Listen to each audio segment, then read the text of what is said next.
If I look at the, our business, the last 3 quarters, we had unit growth rate, 19%, 22%, and 21% for the calendar IDC, second quarter. It's probably about 1.5 times industry growth rate. So the second quarter industry growth looks like it was around 15%. And if you look at the news about the macro, financial, economic, you wouldn't expect to have 15%, right? You expect maybe something less than that. So you sort of say, what's going on? Well, I think one thing that's going on is that even with the challenges in the financial sector, the companies in the financial sector have enormous requirements to process information. And so they need servers and storage, and that part of our business is growing. Okay? Server growth for us has been quite strong. Storage growth has been even stronger.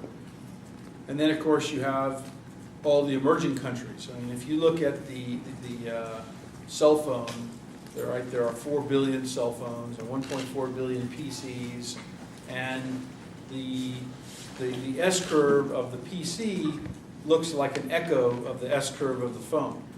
And so you have a lot of people out there in the world who have a phone, but they don't have a PC yet.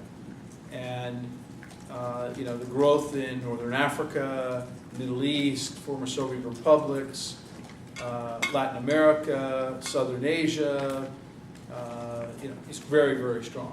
And for Dell, in BRIC countries, we had 73% growth last quarter. So, when I look at our share, and so if you take, for example, let's take the slowest growing country.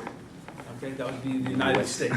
Okay, well, in the last 2 quarters, we've grown our business in the U.S. at maybe 11% or so in units, while the rest of the industry has grown at basically 0. So by expanding the products, by expanding the services, by expanding channel partners and retailers, we can actually be growing our share even while the market's not growing. So we grew more units than any company in the United States in the second quarter. And of course, we're also the number 1 in the United States.